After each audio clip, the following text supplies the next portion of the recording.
前说到领跑的车啊，大家的第一反应呢是半价的理想。今天试驾这台车呢变了，是半价的特斯拉 Model 3。因为我今天听到的工作人员他的介绍的语言来讲呢，叫致敬 Model 3啊，预售价顶配车型呢也就13万多，在这个价位搭载激光雷达，应该是目前独一份的存在啊。那么实际表现是怎么样的呢？真的可以跟 Model 3媲美吗？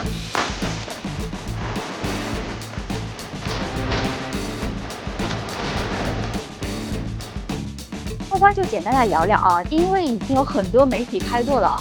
我对它的感受呢，像一台拍扁了的领跑 B10啊。不过前脸看起来呢很大气，尤其是摩登粉啊，很戳我这个颜控的心。车漆质感是在线的，可惜我今天拿到的这一台呢是灰色，凸显不出来它的美貌。这车的公主系数啊达到了0.197cd啊，这可是一个相当厉害的数字，比保时捷 Taycan 还低。得益于它17.2度的溜背角和 AGS 的主动格栅，这不仅让车看起来动感十足，还实实在在的降低了它的高速电耗。领跑不再是我印象中的电老虎了。车长4.77米，轴距是2735毫米，空间可以比肩凯美瑞等这些地底车。前后的灯组呢是呼应的，配备电尾门。遗憾的是呢，它是一个传统的上山造型啊，不是掀背的尾门。打开口，它的大小还好。而且它的深度较深啊，光圈460升加70升的下沉服务。目测呢可以满足1家4口左右的中长距离旅行。车内门把手、出风口这些地方的镀铬件质感都非常好啊，因为它供应商呢就是跟奔驰同源的。强光下呢没有毛边，显得很高级。中控台与门板呢全是一些软包的材质，蛋白皮的触感啊。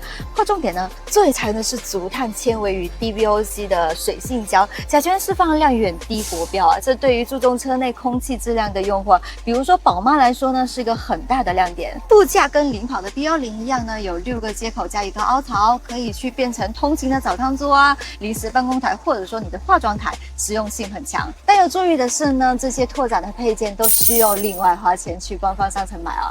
底下手套箱呢是8.5升的容积，可以放得下14英寸的华为的笔记本电脑，储物能力强。不足的地方呢就是中央扶手下边这个储物空间啊，猫咪包这种大一点的包是放不了，只能放一个平底鞋之类的物件了。搭载的是8295的座舱芯片与8650的自驾芯片啊，融合了27个高精度的感知硬件，跟小米的17 Ultra 呢是持平的，支持高速领航、城区通勤领航等这些功能啊，硬件预摆了。未来可以升级 L3 的辅助驾驶。目前的城区辅助驾驶呢，它是需要通过学习来记忆路线之后才可以使用。我早上体验了将近10公里的路程，最不能忍受的就是方向盘动不动就要让我转一下。因为它不是电容的感应。来，我们插播一下当时的视频，感受一下领跑 B01的一个城区通勤领航辅助是怎样的一个表现。它有一点让我觉得很不好，因为不是电容方向盘，所以呢，如果说我手只是轻轻搭到这个方向还不行，它隔一段时间就会一直让我去握紧方向盘，稍微动一下方向盘，就这一点会让我觉得很繁琐，烦死了。这或许是为了节省成本，我可以理解，但是你都给我上激光雷达，还不给我上电容方向盘，有点说不过去了啊！希望它高配车型是可以拥有的。目前表现上呢，它可以自主变道跟车行驶，但在复杂的路口的博弈能力上呢，还有待提升。期待它后续的升级，支持 DeepSeek 加通义千问2大模型。你一个人开车路的时候呢，是可以跟小林去聊聊天的，而且它全系是标配智能泊车的。现在呢，我已经调整到了我常规的一个驾驶位，我直接去到后排一镜到底啊，看一下它后排的空间表现是怎样子的。那坐进来之后，看一下这个腿部膝部的空间，1、2、3拳多的距离啊。不过你们再看一看这个，因为我的身高是1.6米，你们可以去衡量一下自己的身高。而我的头部的空间呢，有1拳3指的一个距离，算是蛮高的。它并不会因为天幕跟遮阳帘去受限，至少1.8米的用户不会有一些不适的感觉。28度的后排靠背角度啊，配合这种纯平的地台，长途乘坐不会疲劳。车内的细节处理很棒，比如说后排这个杯架的位置比正常多了一个平台啊。带一些宝宝的朋友就知道，婴儿的辅食碗底下是有一个吸盘的，可以吸在这里去固定。而且呢，前面还有一个纸巾盒哦，成本不高，但可以解决我们日常的实际需求，值得点赞。底盘调教呢是由斯特兰蒂斯团队联合调教的啊，前麦弗逊是后3连杆的独立悬架。对于某竞品的扭力梁呢，这里懂。握减速带呢滤震更干脆，并保留路感。底盘反馈紧致扎实，带来不错的操控信心。转弯半径呢是5.25米，在停车、转向以及高速行驶时啊是有更高的灵活性的。全系标配哨兵模式，中低配的车型呢未来会 OTA， 且前续是标配360度的全景影像加透明底盘的。另外呢，零头低底盘的车型啊，不管是 B10还是 B01啊，都是要出口到欧洲的啊。这意味着他们的碰撞标准跟环保的标准都满足欧标，这是它的一大亮点。配备了爆胎稳定控制系统，能在120公里每小时时速内出现爆胎的情况下，将响应的时间控制在500毫秒以内，这比人类驾驶的平均反应时间1500毫秒是快了不少的，极大的提升了驾驶的安全。低配的续航呢是550公里，高配续航650公里。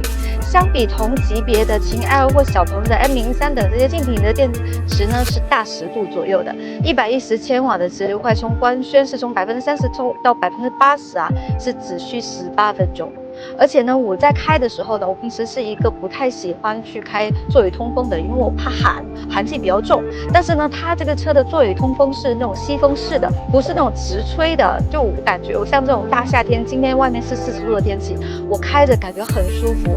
另外，它的车机这种就是操控的反应能力特别强，请看3点。你好，小林，打开遮阳帘到50%。它现在的遮阳帘慢慢就开到50%。你好，小林，把遮阳帘开到70%。